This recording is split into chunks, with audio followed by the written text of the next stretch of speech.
Takeaway from this episode is definitely, seeing how Draken and Mikey met as kids, and Mikey's just a menace even when he's an elementary school kid. Yep. And Draken not being much better. Literally gets a tat while he's in 5th grade and then goes beat some kids up to show it off. Yeah. Yeah. I love how the tattattoo artist is like, man, tattoo it, in elementary school, you're going to be a terrible adult. And Mikey Draken's like, oh, this is so cool. Thanks, man. And he leaves. He's like, it's really going to hurt. And he's like, just do it anyway. And the other's like, no, it hurts.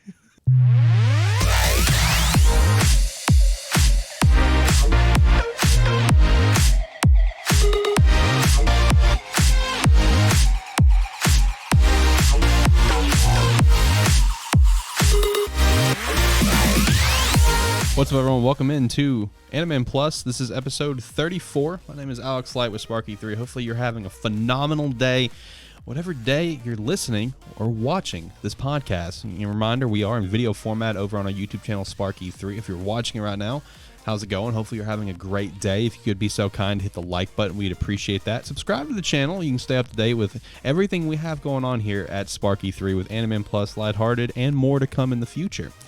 Joining with me, as always, here in studio, I have Zach. Zach, how are you doing today? I'm doing good. Ready for another one. We're almost there. That's right. Ready to just knock out another one, man. Yep. And over the phones, I do have Josh. Josh, how are you doing this wonderful Thursday? Yo, I'm doing so good. Doing so good. I like to hear it. Yeah, Josh is not in studio this week, and that the reason why is he's going to be coming over this weekend to do the Pokemon 25th special with me for Lighthearted and my gaming podcast. So, Josh, you pretty pumped up to knock that out this weekend? Oh, yeah. It's going to be a fun time. Pumped. Yeah, it will. It's been pushed out so much now. I'm ready for it. I'm ready to get it done. But I'm going to be honest. I'm really pumped for the Zelda 35th special. That's the one I'm excited for right now. Zelda 35th is going to be a fun one. Yeah, it will. So I do want to give a little shout out here. Today is May 20th when we're recording this podcast. And this is actually the 1-year anniversary of the original Animan. Just a little shout out there. The original Animan that crashed and burned, got through 8 episodes, and was not doing well.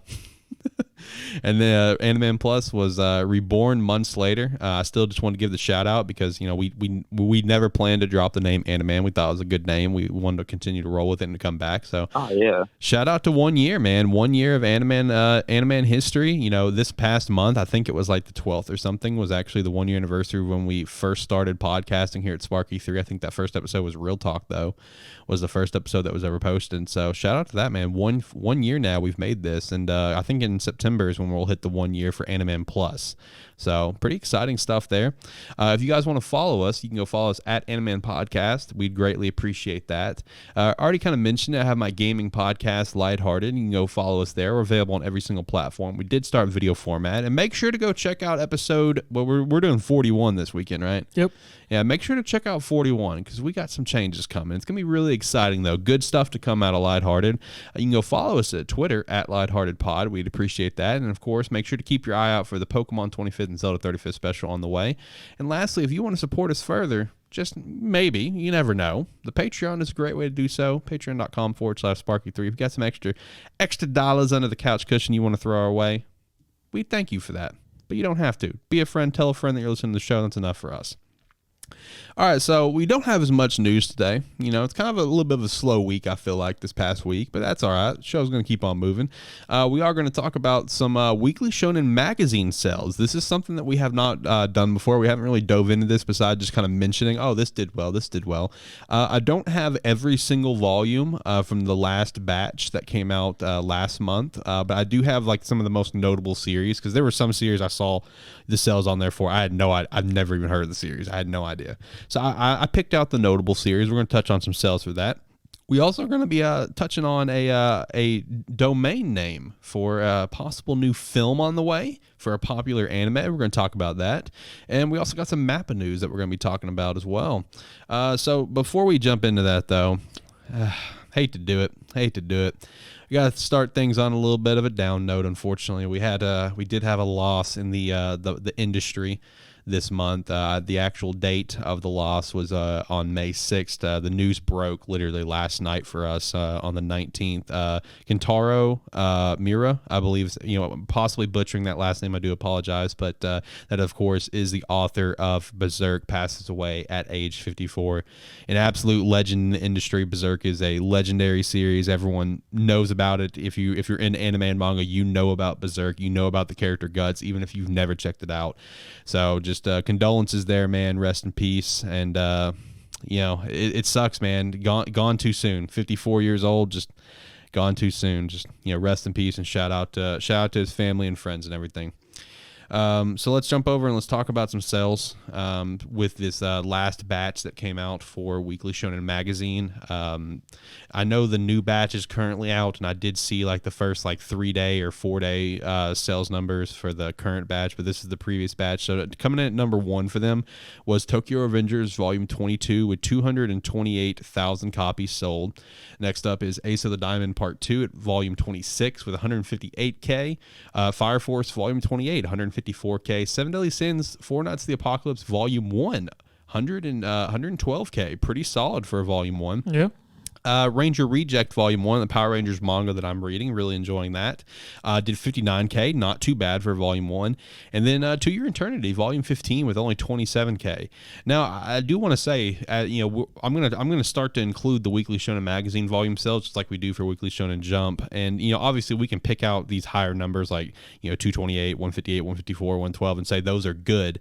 But in terms of Weekly Shonen Magazine sales, I'm be honest, this is me completely going in blind. I don't know how well some of these are going to be because this is our first time checking it out, but those higher numbers, obviously those are good. I do know in comparison to like Weekly Shonen Jump volumes, like a Volume 1 doing 59K is pretty good. I do know that. And then obviously a Volume 1 doing 112 being Seven Deadly Sins, that is also good as well.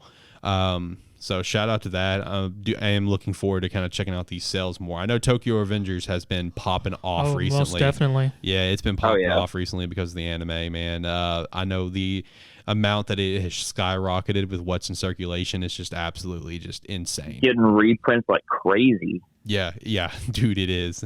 It is unbelievable what it's doing right now. So next up, Hayao Miyazaki from Studio Ghibli sees Demon Slayer movie as a rival. I thought that was kind of interesting. Josh put that in there. Miyazaki, stop, man. You're old. Please stop. Well, he's currently working on a movie, so I'm really hyped for it. He is. I did think it was super interesting because Studio Ghibli movies are pretty much like the standard definition when you think of anime movies because they're the most widely popular. And now we have, because for years, it's on the tip of my tongue. It's sitting right in front of me. Spirited Away. Spirited Away had been like the number 1 anime movie of all time, and then Demon Slayer came in there and was like pretty much killed it. Yeah, it's like, hey man, what's up? Blew it out of the water. So yeah, I totally understand Miyazaki seeing Demon Slayer as a threat because Demon Slayer pretty much opened up the door for all these manga the anime adaptations of like shonen mangas and stuff to pretty much just like actually make themselves like actual movies instead of like what they had been in the past. If you follow my drift. Kind of also related in terms of seeing something as a rival, kind of similar to James Cameron with Avengers Endgame and Avatar. Avengers Endgame finally beat out Avatar after its re-release into theaters, and then I think was it this year or late last year when they re-released Avatar back into theaters over in like China, and Avatar retook the spot. I think it was late last year. It was late last year. They re-released Avatar specifically, so it could take the number 1 spot back from Endgame. That's petty, man. That's petty as fuck. I'm not gonna that is. I'm sorry. That's so petty stuff.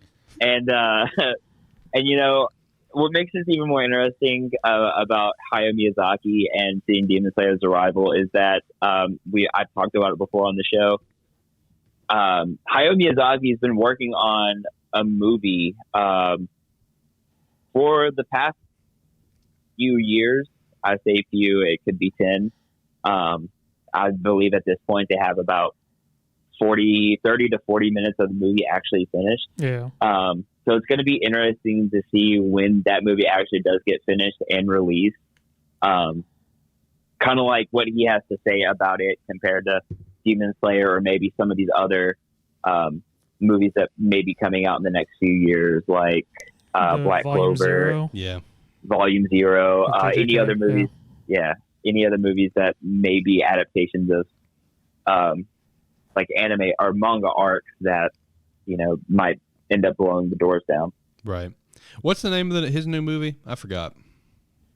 You know what? I've forgotten too. Okay. It's been super a minute hyped up about since, it. it's been It's been a called minute. How Do You Live? Yeah, How Do You Live? That's what it is. Yeah, it's been a minute since I've heard anything about it, so I just forgot the name of it, honestly. Yeah. Yeah. How Do You Live? I think as of like last year, they've finished 30 minutes of the movie. Oh, really? They do about what, 3 minutes every 6 months. Yeah, Yeah, something like that with the pacing it's been. I mean, it's probably going to be a very good movie just because most Studio Ghibli films are very good. Mm-hmm. It'll just be curious to see how it is. Yeah, and it's one of the last like traditionally animated movies too, because most things are done digitally now. So they're like hand drawing every single frame, which is absolutely insane to me. Yeah, it is such mad respect, mad respect, man. I'm looking forward to seeing it.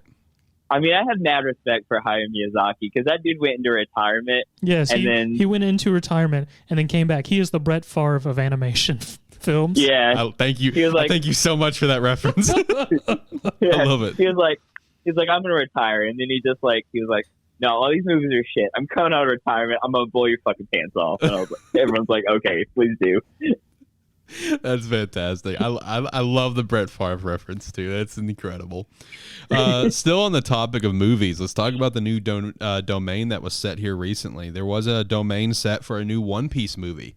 To no real surprise, I mean, we saw My Hero getting its new one. We saw Black Clover's getting its first. JJK's getting its first. So, even whenever I put up the poll about this like 3 weeks ago, whatever, the last option was, I don't care, new One Piece movie win. It was a matter of time. A new domain is set. Josh, you pretty pumped up for that as the One Piece fan of this show that butchered Law's backstory on our bonus cast. Shout out to the bonus cast. You guys check it out of character backstories.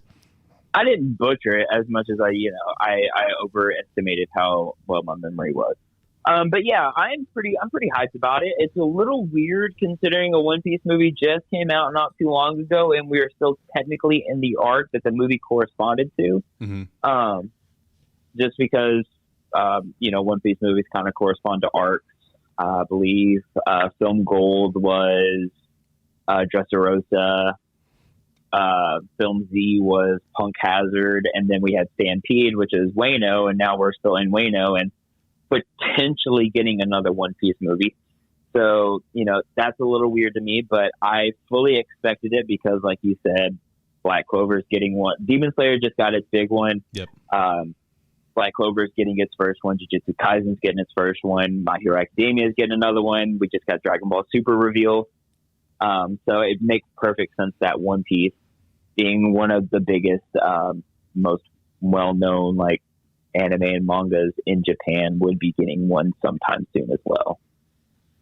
Yeah, we as anime fans, we're about to be eating really good with these movies. Oh yeah, and being one of the big three for 20 years, mm-hmm. you got to put your dog in that fight when everything else is getting in there. Yeah, you got to keep yourself relevant and be like, all right, you can't take my spot. Yeah, no, I feel you. I'll be excited to see what news comes out of it, and just kind of curious, see if we'll get any other movie announcements for any other series.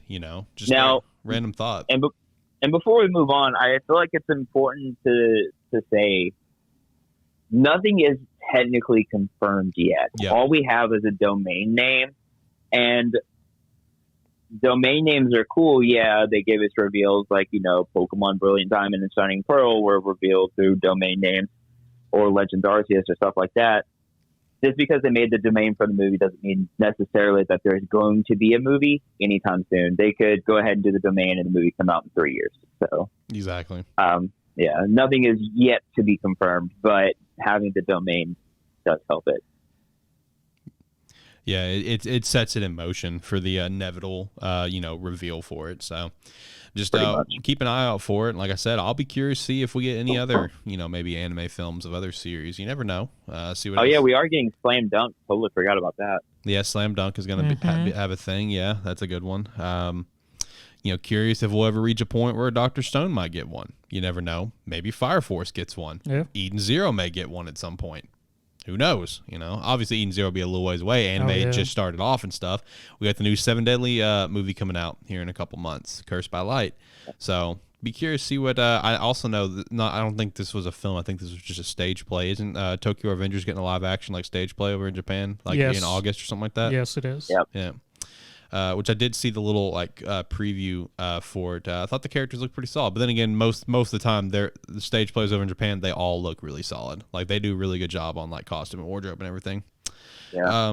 So let's we've already kind of mentioned a couple times JJK. So JJK is getting the Jump issue for 26 for the third anniversary, 13 issues after its actual anniversary. It's good to see that we're starting to get some other issues, some other covers with Jump. I know the one that's about to come out here in a few days is Mission Yozakura Family. Super excited for that. I've already seen the low quality cover. Someone put up on Twitter. It looks fantastic. That's a 34-page extension for Yozakura Family as well. Really pumped up to read that. So it's good to see that we're now getting away from just One Piece, new stuff, and Dr. Stone, since that's all it's been all year. Now, granted, those series have had the most hype stuff going on, but if we want to use that, we could also argue Black Clover should have got a cover maybe. But it's good to see that Jump is giving some other covers to stuff. Most notably, Josh, I know you talked about JJK on a previous Animan episode, talking about covers. It's one of your best sellers, your best seller right now of Shonen Jump. Why hasn't it gotten the cover yet? So for this current year. So it's good to see that we're finally getting a JJK cover. It's also you could throw out there too that with the getting the cover, it will also run I believe it's second popularity poll in that issue for its third anniversary. So that's pretty cool as well. Yeah, it is. Now, one thing that's not really cool, though, is here in issue 25 with the Mission Yozakura Family cover, that one coming out, Nine Dragon Ball Parade is going to be getting a page increase. And why that's not cool is because it's probably just further prompting it to get axed, and it's going to end soon. It is last slot of this current issue. ITLC and Nine Dragon Ball Parade have been swapping back and forth between who's going to be dead last. And we already know ITLC is going to get axed. I mean, the sales were horrible, like 2,000 copies, almost 3,000 copies for volume 1. Nine Dragon Ball Parade, I think volume 1 for that's coming out probably next month, so we'll get to see how it's going to fare, but probably not well. But it getting a page increase, as me and Zach were reading this, and we do feel like these past probably like 2 or 3 chapters have been very horribly fast paced. They've been very quick compared to how the episodes previous have been. Like, we've got this new hothead character who's going to be, is he like second baseman, or he's an outfielder? He's an outfielder who either strikes out or hits a home run, no in between. Yep. And then the character before him who became the second baseman, we got like half a chapter on this character. I don't even know the character's name. Well, he's like almost like a blip. Well, yeah, no, you got the character before him was the first baseman. The other one that was introduced in this chapter this week is sort of an introvert who's the second baseman. Okay, yeah, it's the first baseman who I'm referring to, where he got like, I don't even know the character's name. He literally got like a half a chapter of introduction. Yeah.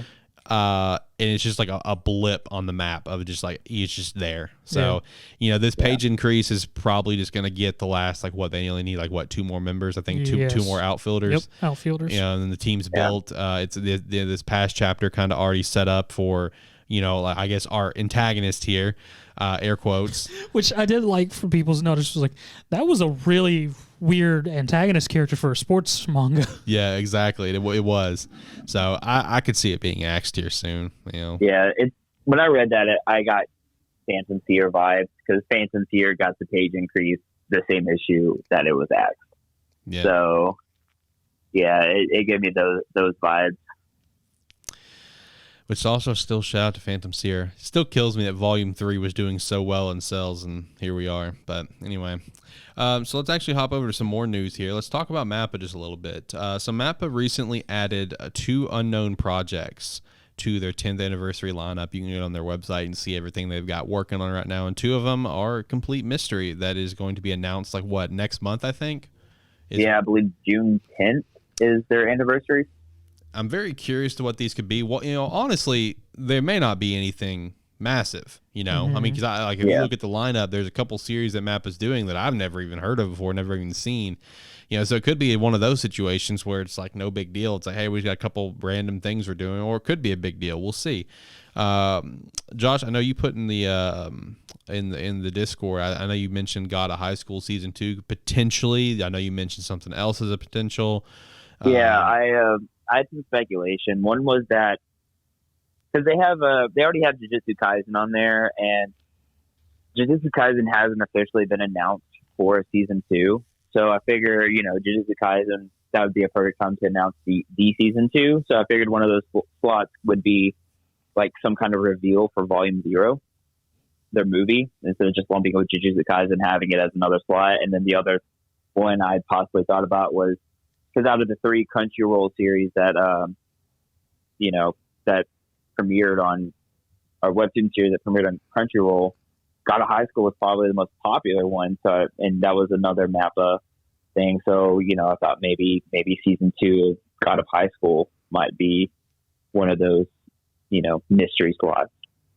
When it comes to God of High School, the only thing that I think takes away from it potentially is that I don't know, maybe you guys can, agree or disagree with me on this. I feel like for God of High School season 2, don't you guys think that Crunchyroll would be the one to reveal that alongside Noblesse and Tower of God? I don't know. I have no idea. That was my first thought, but I do think that it is potential to get God of High School season 2 announcement, but I think it's probably just gonna be something else. I don't know. I mean, I'm in agreement. Ideally, since it was Crunchyroll original who did it, you would think it would be them, unless there is for some reason a studio change, which then maybe that would be MAPPA. So true. Yeah.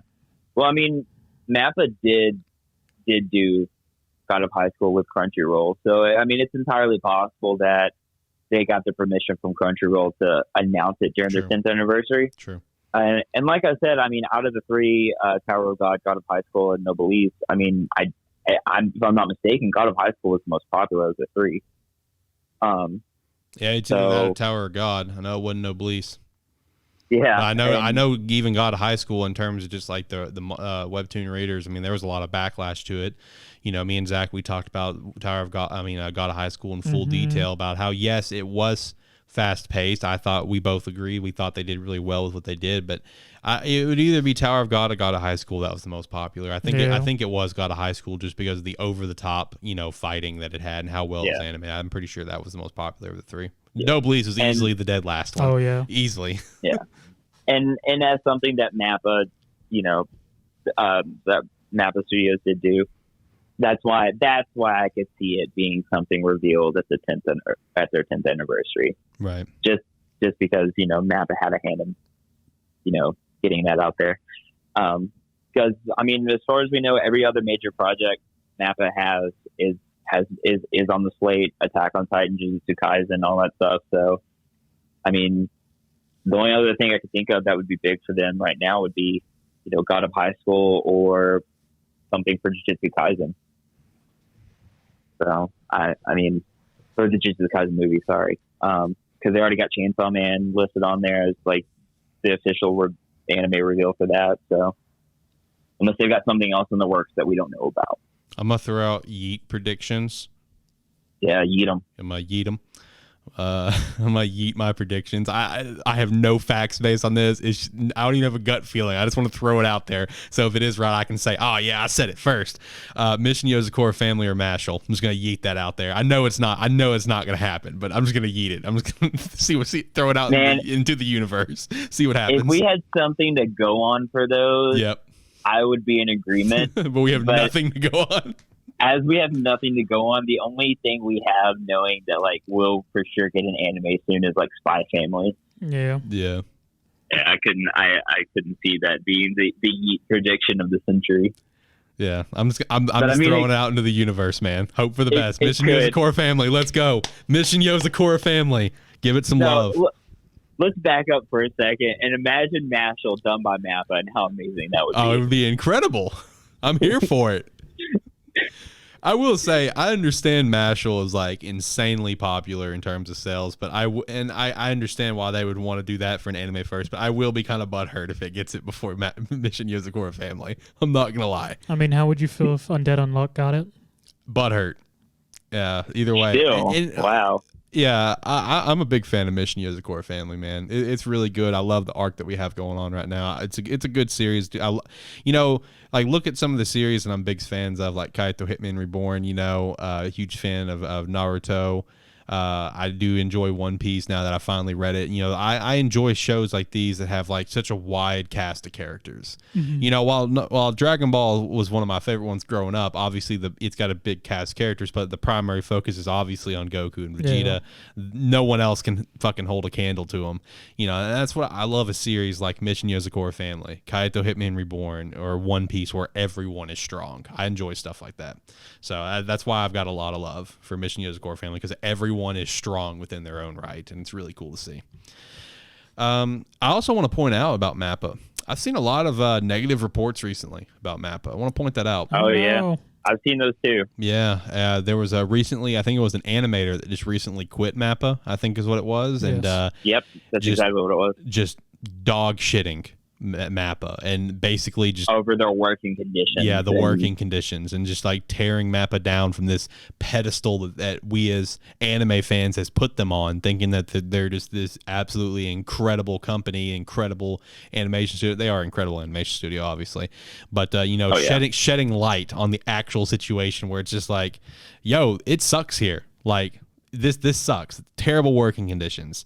So yeah, MAPPA's been drug a little bit recently on social media and stuff. They compared it to, what was it, working in like a factory sweatshop? Yeah. Or sweatshop factory? Yeah.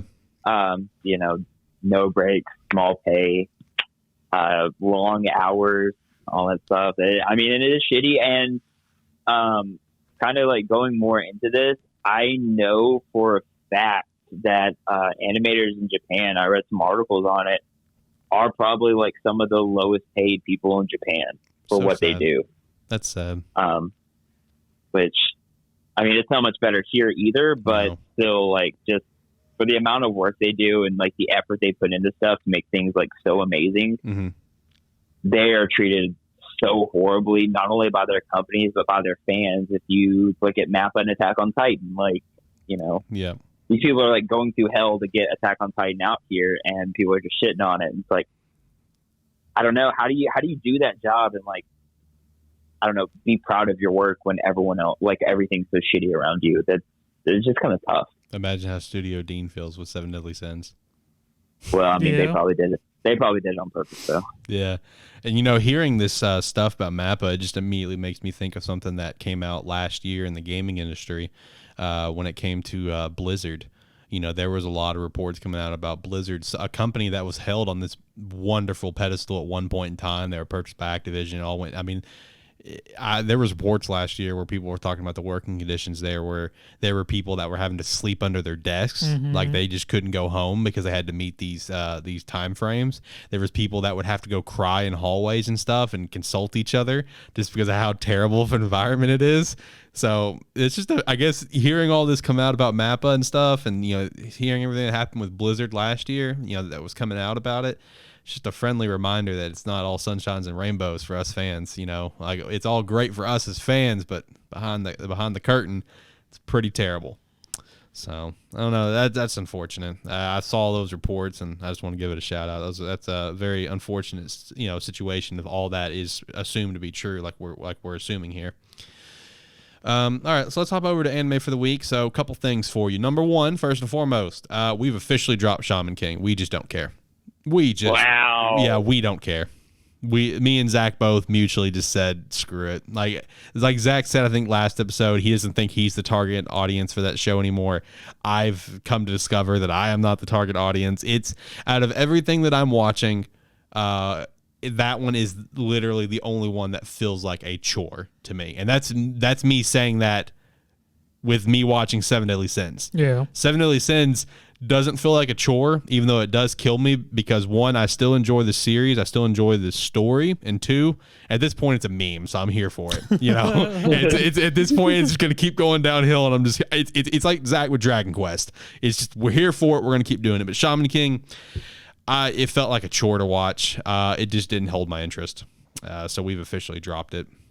It is what it is. And another little tidbit here for me personally, I did not get a chance to watch Seven Deadly Sins, Eden Zero, or To Your Eternity this week. This week was I had some long days at work this week, especially Thursday. I mean, not Thursday, Tuesday. Tuesday was a long one, and I didn't get around to being able to watch those. So let's kick things off with My Hero Academia Season 5, Episode 8. What did you guys think about it? This was a pretty good episode. Lots of good animation here in this episode. Really enjoyed that quite a bit.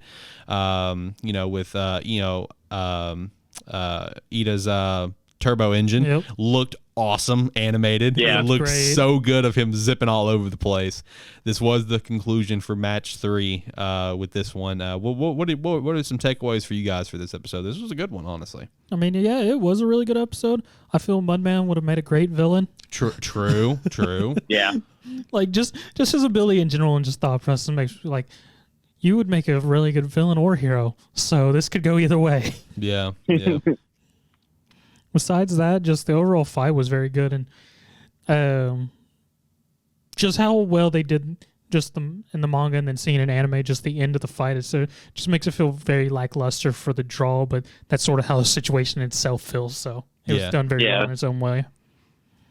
I did really enjoy the fight between Shoto and Tetsu.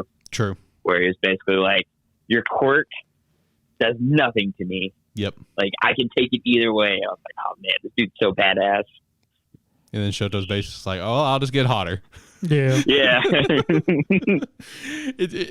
I know I've shouted this out on a previous episode, but it also reminds me of that Team 4-Star My Hero Season 1, whatever, where it's like the Nomu. It's like Shigaraki asks All Might, it's like, yeah, he can take all your punches. What are you going to do now? And All Might's like, I'll punch him harder, and he just punches him harder and beats him. And it's the same thing with this episode. Shoto's just like, the other guy was just like, your quirk does nothing to me, and Shoto's like, all right, well, I'll just get hotter. I mean, it's fine. Yeah, he has a little flashback to his father of yelling at him. It's like, once you get to the high seat, go past your limit. Yeah, exactly. So, okay, yeah, sure, I'll get hotter. I love the little shot that you got of him, where his training was him sitting in a stove. Yeah, in a big oven. I enjoyed that of him trying to get used to it. You ever sit in an oven before? I was like, what? Yeah. No, this was a really good episode. This was, probably the best episode that we've had of this season so far. This very lackluster season, mind you. It's the second best episode we've had so far. What was the best? Yeah, what was the best? Let's never forget the first episode of Mirio. Like, oh no. Okay. Yes, fair. All right. Now that you remind, yes, episode 1 is probably the best. That was a great episode because of Mirio alone. And same thing with Tamaki. Both made that episode. Fair. Yeah. Fair. Thank you for that. What do you want, villain? I just want to go home. Yeah, I just want to go home, man. I don't want to be here. True. Okay. So this is the second best episode. Like I said, it is the conclusion for match 3 of this training. And this is one of the matches that we were waiting for because it has one of our three main guys, being Shoto. So this is one of the ones that we were waiting for. This next one is going to feature Bakugo, obviously. So that's everyone in the world's waiting on this next one. Yeah, that's true. And then coming down to the final one with our pro tag Deku, and I'm really pumped up to get to that match because of the things that's going to happen during the match. I'm very excited for that, and we're right around the corner from the My Villain Academia. When do you think that's going to start? You think it's going to start probably episode 12, maybe 13? We're what on 8? So 8? we got 9 coming out. So we got 9 and 10, which is going to be Bakugo. I would guess the 5th one would be at least another 2, maybe 3. Yeah. So 9, 10, 11, 12, probably about 13, 14. Yeah. And that probably should carry us up till probably 21, if I had to guess. And then, because I think this is only 24 episodes, maybe 25, I don't remember. And then we'll probably have 4 episodes of Endeavor. Yeah. That's my guess. Yeah. And sets us up for the new movie, which is going to be really exciting. I did see a full shot of all their costumes recently. Looks so cool. Man, it does. I'm gonna be honest. I'm all about like this blackout looks with the especially with like the headgear and stuff. Like Deku's headgear it basically looked like a big Sonic the Hedgehog thing, but it still looked really cool. As a Sonic the Hedgehog fan, I gotta say it looked awesome. Shoto's hood looked cool. Same thing with Bakugo's hood. I mean, can we just take those from the movie and make those their actual hero costumes? I'm here for that. No. Oh, damn it. Okay. What about One Piece 974? I did see a couple clips of this. Looks like we're getting to, looks like we're officially at that end of the Oden backstory.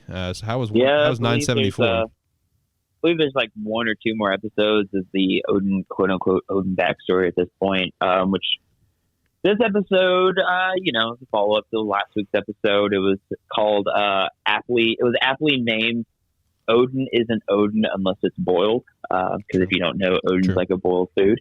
And through this entire episode, Odin is being boiled alive. So, haha, very funny. Play on words. But yeah, no, it was basically just Odin getting boiled half the episode, and then leading up to Odin being like, if we survive this, I want you guys to open up Wano to the world. Because there's going to come a time when it needs to be open to the world. And they're like, well, let's all survive. And he's like, I know I'm not surviving this. And then, throws them so they can escape. And then, Kaido shoots him in the head. And I mean, that was pretty much the meat and bones of the episode.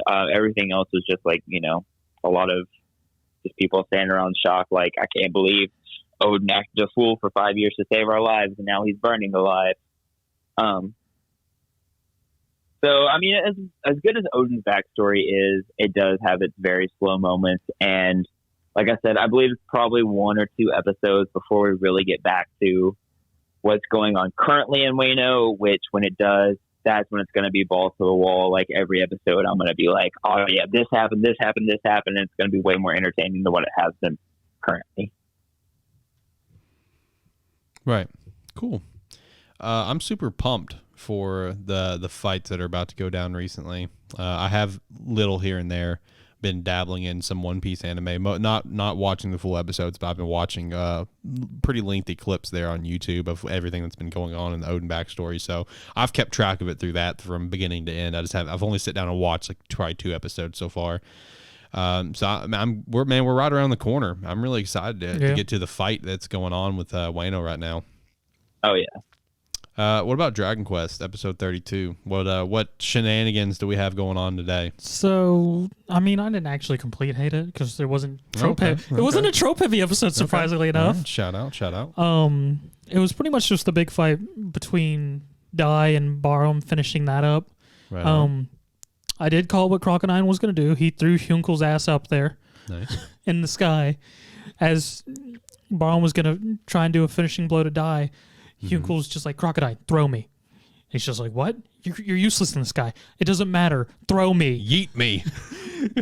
So Crocodile throws him at Barum.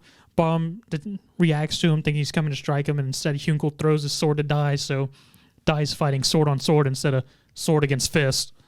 The Dai and Barum proceed to fight each other in the sky in reminiscence of a Dragon Ball Z fight, just pretty lights flying at each other, bang, bang, bang, punch, punch, punch, punch, punch, yeah.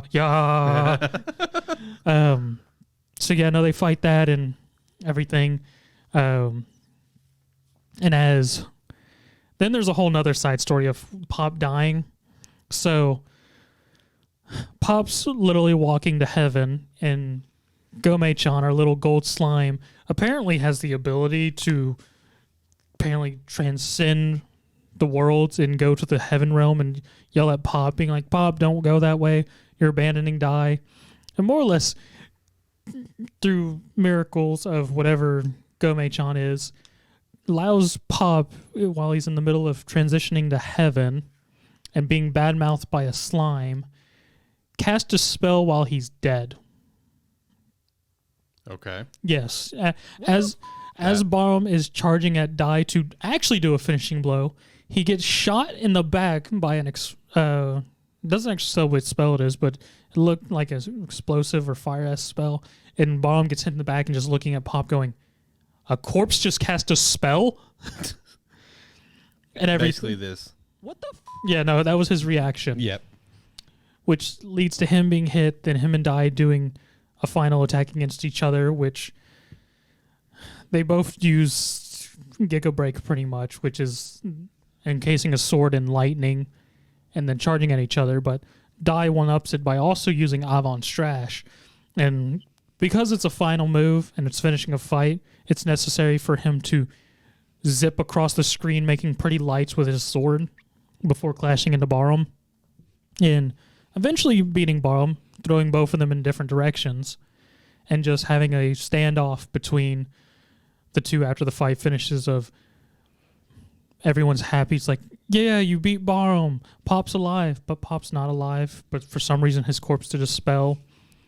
Barham comes out of the woods all beat up, shirtless, and just looking, just like, tells Dai, just, don't try. You have no strength anymore. Neither have I.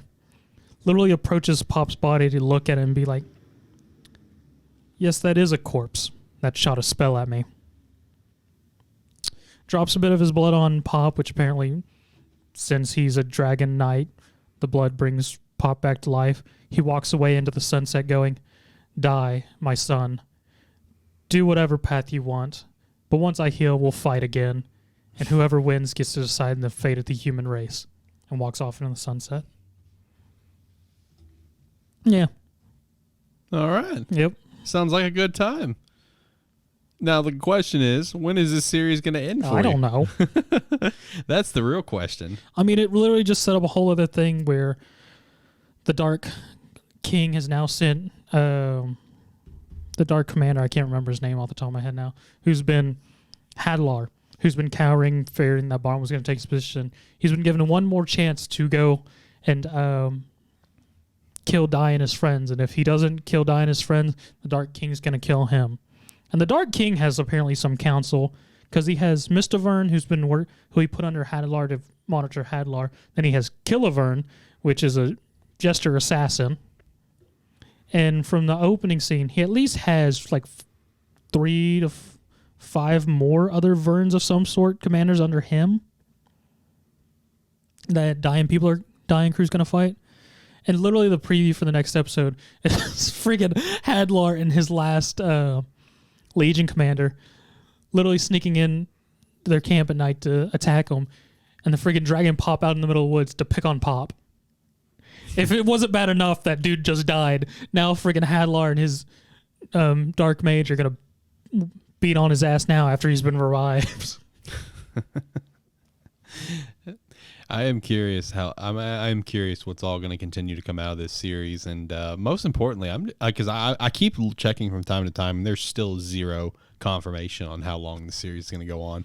I'm pretty sure it's just going to go on until it finishes all the content. Yeah, who knows? Forever. Yeah, so forever. You're stuck with it at least for another year. I'm not sure about a year, but at least probably beginning of 2022. Gotcha. Well, next up we have Tokyo Avengers, episode 6. How are you guys feeling episode 6? Battle of 8-3. It's about to go down here in like an episode or two. Few episodes. Should be kicking off Battle of 8-3, right? I feel it would be at least another 3 or 4 episodes before we actually see 8-3. Okay. How are you guys feeling towards 6? 6 was a pretty fun episode. We're still just getting kind of the build up.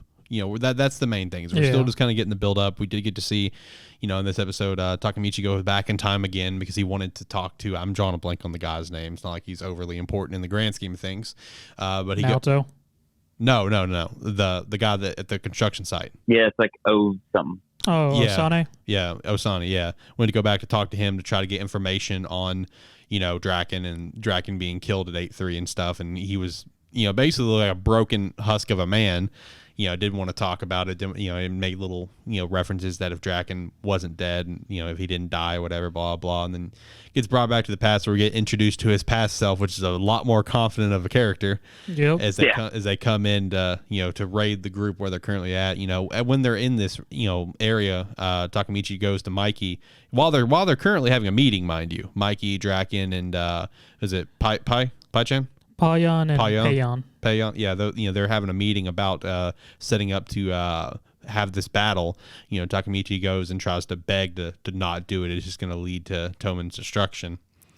Which then you get a little bit of resolve from Mikey, where it's like, if I've made my mind up to do this, we're doing it. I mean, it's done. Like, we're not changing. I'm not changing my opinion on this. But what are some takeaways for you guys for this episode? I mean, I thought it was kind of cool to see how Mikey and Draken met. That's true. That was this episode. Just because Mikey, being a little kid, just like beat the shit out of that dude with one kick. Yep. I also. Obviously, you guys have read Tokyo Avengers. I have not. So not knowing anything past this episode, I thought it was kind of interesting that Draken and Mikey had their first kind of, falling out, not, spat. I guess, discourse. Yeah. At Takemichi asking them to not fight and Draken being like, maybe we should gain more information before we do. And Mikey like, Are you going against me right now? Kind of like, I don't know. Like I don't know. It makes me feel like Takemichi's, playing the part that is what gets them to like have that falling out. But I mean, I know there's probably more to it. Yeah, there's a whole thing that's going to happen here in the very next episode. But I mean, my takeaway from this episode is definitely seeing how Draken and Mikey met as kids, and Mikey's just a menace even when he's an elementary school kid. Yep. And Draken not being much better. Literally gets a tat while he's in 5th grade and then goes beat some kids up to show it off. Yeah. Yeah. I love how the tattoo artist is like, man, tattoo it, in elementary school, you're going to be a terrible adult. And Draken's like, oh, this is so cool. Thanks, man. And he leaves. He's like, it's really going to hurt. And he's like, just do it anyway. And the attorney's like, no, it hurts. Yeah, no, that was just a whole fun thing. And then, seeing Payon animated makes me go, there's so much potential here. But it feels bad, man. It does. It does feel bad, man. Lots of potential with that character to not have it. It's unfortunate. Yeah, so get to seeing Payon and Payon. Freaking, I hate those two names. Seeing that first Discord between Mikey and Draken, and just really seeing the dynamic there of Mikey's very much as Josh was saying, once he's made his decision, and Draken's more of the bigger picture of just, well, Takemichi's saying, so there's something here. Maybe we may want to look more into it. So just seeing their dynamics of Draken's more or less, he helps Mikey's shortcomings, and Mikey just looks straight ahead and to go forward leading. Yeah. That was a great takeaway, because it really kind of further explores the dynamic between those two that's going to continue to be explored throughout this series and throughout this first season. What did you guys think of 86 episode 6? Another banger of an episode, man. This episode comes at you quick. Like, it does. Oh my, like, dude, the first half of this episode is very, very quick. Yeah. You texted me about it and you were like, right, that goes hard fast. And I was like, well, I'll just watch it later and we'll see. And man, it did it. Yes, it did, dude. So good though, man. Like, the episode kicks off where you find you have Kid Shin, and he finds his brother's Juggernaut, with which was already set up last episode, where the Legion is taking brains from humans to continue to operate, right? So in this episode, you actually get to see the body of the decapitated body of his brother in the Meg, which was a brutal little sight to see right there. Oh, yeah. Within the first minute of this episode, mind you. So that, absolutely brutal little moment there, which then gives you the realization as the watcher, where it's like, oh, okay, that's why for his Undertaker persona, like, his symbol is headless. That's why, because of his brother. Well, and also it does take a bit of design from his brothers, because his brother was similar. It's just instead of a shovel, it was a sword. Yep. And then from there we kind of we get brought back to the to the present. We get to see it was a flashback, right? Yeah, it was a nice little moment of when all of them first were put part of Spearhead, where they had a nice little party right there under some cherry blossoms. Yeah, it was 4 months prior to the beginning of the series, and they're having a nice little party. Everything's all fine and dandy. You know, they're shooting stars they want to go watch. You know, Shin's even having a decent time. You know, he doesn't express a lot of emotion. He's very cold for justifiable reasons here. Yeah. And then we come back to the present where, you know, they're coming back up on this spot. Mm-hmm. You know, it's like, oh yeah, we were just here, man. You know, it seems like yesterday, you know. It's like, well, you know, got to start the battle. You know, the Legion's coming. You know, it kicks off in a beautiful battle sequence. You know that almost feels like this battle sequence really felt more like war type level than the rest the couple others we've gotten. This one really pushed the level of we are at war. You know, we had to have a nice battle sequence there. We lost 2 more of the Spearhead Squadron, and that's what that is the main way that I said that it comes at you quick, because losing them, it comes at you quick. Yeah. Like, it happens so fast, man. It's so tragic. Yeah. First we get, I'm drawing a blank on her name, as well as her code name. She's got purple hair, completely blanking on her name right now. Her mech gets knocked over. You know, she's not in a shit spot. Yeah. I think his name is Daya. Yep. Daya, who has feelings for her, is trying to go save her. No, wrong. Anju's the one you're thinking of, but this isn't the one who's in danger. Anju's the one who got left behind. Because Anju and Daya is in the same squad. I don't know the girl's name who we are referencing, but she's part of a trio of girls who you usually see in any of the scenes. More or less what has happened is they hit this battle, but because we've learned that the Legion's learning, they've figured out that Spearhead's able to ambush them, so they now have Scorpion mortars firing at them across the battlefield, which is more or less messing with them because they can't stay in spots because they're mortaring pretty much any spot that could be designated as hiding, which they're all having to move and whatnot while fighting, which leads to this one girl's mech getting hit, rolling into some down a hill into a bit, and her mech is trashed. Yeah, it's donezo. And more or less, Shin asks if anyone from 6 squad can go help her, and Daya sees this, and he's like, I got this. He goes out and helps her, and as he's fending off, I forget what they called him, but this is the first time I've even noticed them, but these like black little creatures that are human sized that are just running on the battlefield. I think it's the first time they've been revealed. Okay. Yeah, it has been the first time, because I was watching and I was like, that's new. Yeah, like little like human type-esque robot creatures. Yeah, they got like one eye and like a creepy smile. Yeah, and pretty much these things are going at her, and Daya charges and pulls them off, and they charge him. He in a fire and attached to his Juggernaut and explode. Which was such a shot, dude, because like they all just pile on his Juggernaut, and you see his face of just horror, where he's just like, because there's one literally sitting on top of his cockpit, just staring at him, and he's just like got this look of horror where he's like, I'm screwed. Yeah, no, it was a moment of resignation for him where he's just like, this is it for me, because they are now attached, and it's even a moment where you see him in the cockpit, and they alter the sound of the chittering of whatever it was through that, just making you feel in that confined space with him. Yeah. And everything. And pretty much those blow up, destroying his Juggernaut. The girl who's trashed, who he tried to save, I forget what they're called, the Legion drone comes out and looks like it may be looking at to take her head or whatnot, and she just shoots herself. She shoots herself in the head and thinks, or looks at it, and smashes it and walks away. Yep. Because the brain's now gone, so. Yeah. Brutal. Man. Brutal episode. Well, and then when it goes to, which one is it that Shin has to shoot? Where you just kind of, right? Yeah, he shoots Daya. Yeah. You just see his arm like reaching out, and like, oh man, that kind of hits too.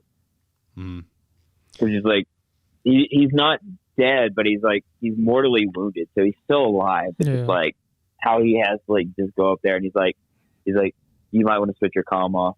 Have you ever seen anyone actually die? And she's like, no, but I can do it. And he just like closes his eyes, and then, oh god. There was also, I think this was in the second half of the episode where Major Waifu, as Zach calls her, Major Melise, Lena is what she commonly goes by, was speaking to, that was her uncle or her father? That's the lead, I think. Uncle. Her uncle. Her father's the one that crashed in a helicopter. Okay, that's her. Right. Yeah. So, she's speaking to her uncle about everything, and he's just very cold about it, where she's just, still on the side of, like, the 86th district and everything. Yeah, she's like, we need to get those mortars out here to protect them. And he's like, no, our soldiers are not expendable. The 86 are. We can get more 86, but we can't get more of our soldiers. And we're not putting them on the front lines to man these mortars. And I was like, this dude's shitty as fuck. Yeah. Yeah, dude. Man, this series, with how much it has like built in such a short amount of time, just really gets you attached to everything going on is incredible. Like, the pacing's been incredible, and it's just so many. It's like that the little tidbits they throw in to really make you feel in these situations. Like, in terms of what you were talking about, Zach, with Daya and with the explosion, how it makes it feel like you were inside there. I love like the little moment where it closes up just on his mouth, and all he says is Anju, and then that's when he comes over to Anju, and you can hear the pop of the explosion happen in the headset. Just little details like that, man, and then just like the details of everything that's set up against the 86 district, where they're just not viewed as people. They don't give a shit. They don't give a shit if you're part of. They don't care if you die. It doesn't matter. Like, you're nothing. You're not a person. Like, man. Dude, everything about the series is so well set up. And then, one thing that was, really at least nice, something nice to see, it's constant sadness at times with this series, was there towards at the end, whenever Lena was logging out to talking to Spearhead, and, then Shin, Undertaker hits her up privately and to ask her if she's okay, further building the connection between these two. Which will further be explored, I'm assuming, over these next few episodes. I know throughout the series it furthers to continue to be explored. I know that for a fact. But will we continue? How much will we see over these next 5 episodes? That's to be determined. But man, loving 86, dude. I really do want to read the light novel soon. I do. Sort of the last thing I want to mention on Lena's side of the episode was just after the whole name thing that we had in the previous episode, how she now has that cork board with, I guess, all faces she drew. That she thinks that they probably look like. Yeah, and then she has a little glass box next to her stand with the flower where she puts all those who have passed in it. Mm-hmm. And the other sort of depressing thing about this series is in the opening, that last shot of the people facing away. Yeah. Just slowly getting bigger. I know. That last shot, man, like I said before, they were very selective on the poster for this series. I've said that before, and I'll continue to say it. They were very selective on it. Well, still talking about sadness and pain. How was 2 Year Eternity since I didn't get to watch it? Was it sadness and pain? Actually, no. Was it wholesome? Yeah, it was actually sort of wholesome. Okay, so good. Fushi. I've had enough pain from last episode. Last episode broke me. Don't you? Nah. So Fushi begins off walking by himself. He can now take on the form of March. And he ends up meeting up with the old lady who pretty much is yelling at him because when she first sees him, he's in the form of March. She's like freaked out. She's like, you're not dead? And yelling at her. And just then Fushi finally turns in the bull. She's like, oh, it's you. No wonder you're quiet. And more or less the two of them become traveling companions. And they find a map on a wood wall. She takes out some paper, starts drawing it, and Fushi now becomes super interesting because she's drawing this map on paper and some utensil. And as they're traveling, she begins to teach him how to use words. And this is the first episode where we actually have Fushi putting together some sort of choppy sentences and actually talking. And pretty much he decides to travel with the old lady, go back to her home island. And when they first get back onto it, turns out it's something there on the island has to do with the gods, because the god that created Fushi has a moment of just, oh, somebody stepped into my garden. Well, this is going to happen. Ooh, interesting. And Fushi gets attacked by this plant-esque thing, which is apparently a failed living organism that attacks Fushi, and upon attacking him, absorbs his memories and everything to do with whatever form he's taking at that point, which is first the boy, the kid, the white-haired kid, and it takes those memories and everything from Fushi and takes the form of that, which proceeds to have a very weird battle of this plant thing attacking Fushi and taking each form every time it gets its roots into him.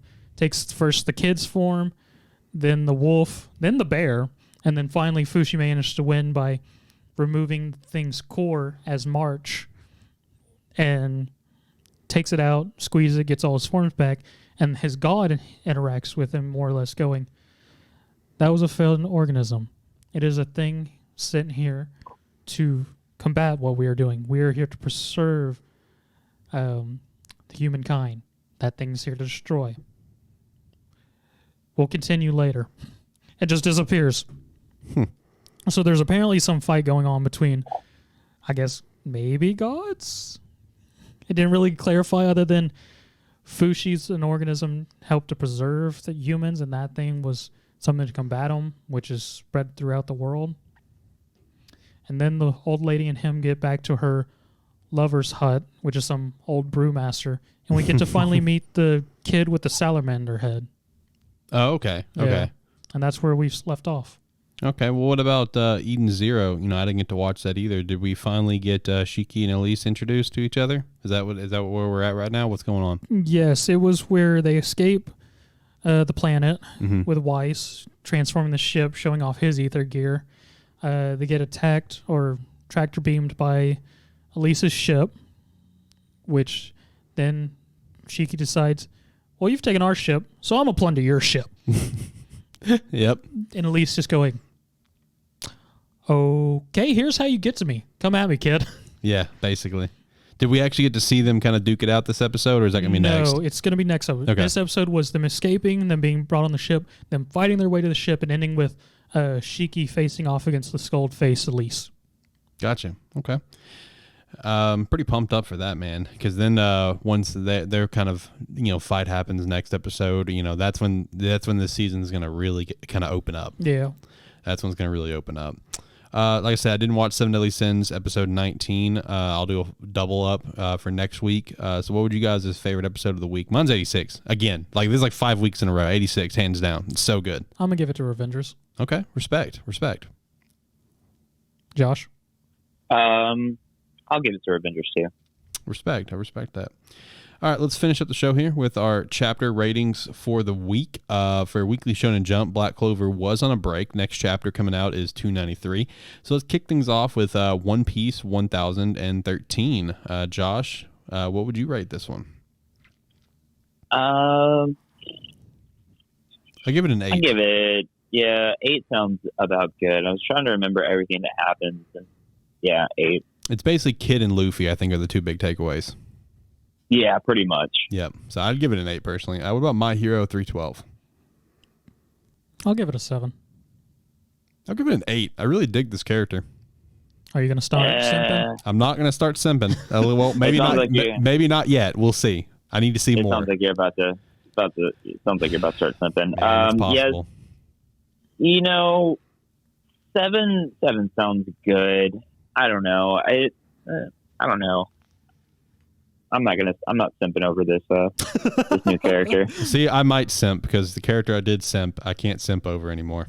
So I don't know. I don't see what the big deal is. Now, there is another character that's in this chapter that I'm like, that's true. Why is he there? Yeah, that's true. Which I think is what gives it a 7 for me. Okay, it's 8 for me. Dr. Stone 196. I give it a 9. I'll give it a 9.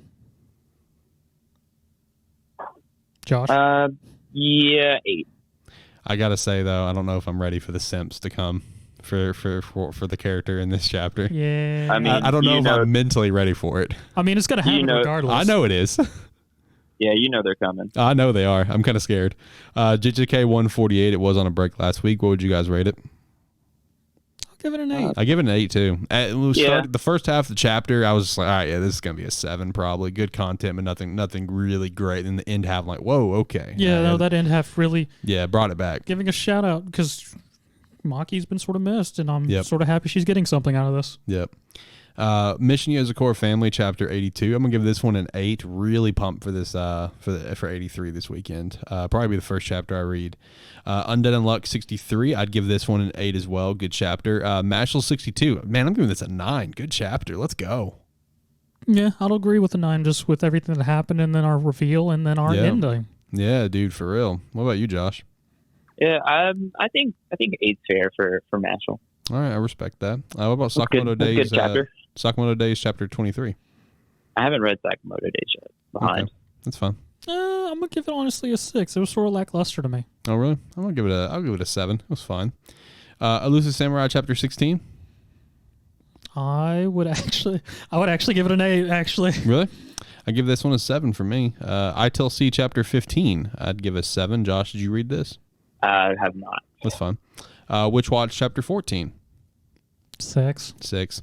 Ball Parade chapter 13. 6. 6. Blue Box chapter 5. I would give it a 7. I give this one a 7. Candy Flurry chapter 4. I give it a 7. 7. Next up, Jump Plus stuff. Dragon Ball Super chapter 72 did come out today. I'd give this one an 8. We got our introduction of our Saiyan Warriors versus Granola is where this chapter kind of... Granola of the cereal ends, I want to point out. I didn't know that's what I did not know that's what they called until this chapter. And I don't know if I missed it from a previous chapter a couple months ago or if this was the first time that his race was named, but his race name is Cerealins. I hate this character even more. Yeah. So, I mean, at what point do you find it surprising when you have Garlic Jr. and his comrades like Spice? What were they? Spice and like paprika and shit, and then Vegeta's vegetable. He's doing this. He's creating these new characters going, what's in my cabinet? Yeah, exactly. That's exactly what he's doing. Do you know what's hilarious, though? Whis and his sister, Vados, he literally named him after whiskey and vodka. He's like... We said that before. Like, what do I got? Yeah, that's what makes that even funnier, that comment. He's just like, yeah, whiskey, vodka. It works. Shout out to Toriyama's ability to name characters, man. It's a 10 out of 10. Top tier. I'll give it an 8 though. It was a pretty decent chapter. Boruto 58. Man, for this being monthly right now, with the point that we're at, you're at like a post big stuff kind of moment where it's just like kind of just, and with it being monthly makes it kind of tough. I mean, I give it a 7. It was good content, just training stuff with Boruto, Sadara, and Mitsuki along with Kawaki. They're just doing some training now, just trying to get stronger, after with everything that's on the way and everything. It was all right though. I'll give it a 7. Spy Family 46. I give it a 9 personally. I really like this chapter a lot. I'll give it an 8. Kaiju number 8, chapter 34. I give this one an 8. 8. I think next chapter is going to be potential of 9. Potential. I didn't get to finish this one because we started recording. Oh, okay. So you didn't get to read it? Yeah. Okay. I started it. That's fine. Tokyo Avengers 206. What would you rate this one, Zach? It's a good chapter. It was, but it's really making me curious where we're going now. Yeah, just because of these back-to-back chapters we've had. I gotta get back to Takamichi. I like this. Like this was better than last week. I give this one an 8 because of the ending. Yeah. But quit playing with me right now. Get me back to Takamichi. I need to know what's going on. I would give it an 8 as well, just because it does make more sense. Because this new second hand of Mikey, I had no idea who he was, but now we do. Yep. And it sort of makes sense. What about Eden 143? How do you feel about this one? 7. I give it an 8, and the primary reason is I'm a slut for a good ending, and that ending was a couple of really solid endings, and I'm not gonna lie, like I know it's Hero we're talking about here, but it does kind of scare me. Are we what's gonna come these next couple chapters? You never know. Yeah. He may finally really step up to the plate and do something he doesn't normally do, and I'm kind of scared for that. Seven Deadly Sins, Four Nuts of the Apocalypse, chapter 16. I'd give it an 8. Ranger Reject, chapter 14. I'd give this one an 8 as well. This was a fun little chapter. God of High School 516. I would actually give this one a 9. This was a good God of High School chapter, man. I really enjoyed this one. Yeah, I'm sticking with an 8. Stick with an 8? Okay. Unordinary 233. I'd give that one a 9 as well. 8. Soul Leveling 152. Keep it rocking, giving it a 9. 9s across the board, baby. I say that, and now here we are at Week Hero 138. Give this one an 8. Same. Yeah. So what was you guys' favorite chapter of the week? Mine was probably... Hey, before you do this, I'm going to give LC to 9. So. That's right, LC. I'm sorry. It's because I'm looking at a different list right now. That's why I accidentally almost missed it. I'm looking at a different list that's not the script.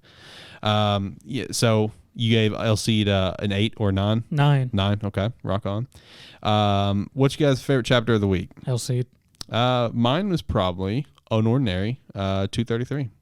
I really like this chapter. Good character development that we've needed for a very long time. That's further being explored. So yeah, I'm gonna give that my favorite chapter. What about you, Josh? I'm going to Jujutsu Kaisen. I respect that. All right, well, that's the show. We got everything on the list that we're going to talk about. You guys got anything you guys want to say to finish us off here? All I got to say is my usual spiel of like, subscribe, comment, rate, anything your platform allows. If you're watching this on video and you like our content, subscribe, hit the bell in case you ever forget when we upload. And then, thank you. Oop, hit my headphones. My bad.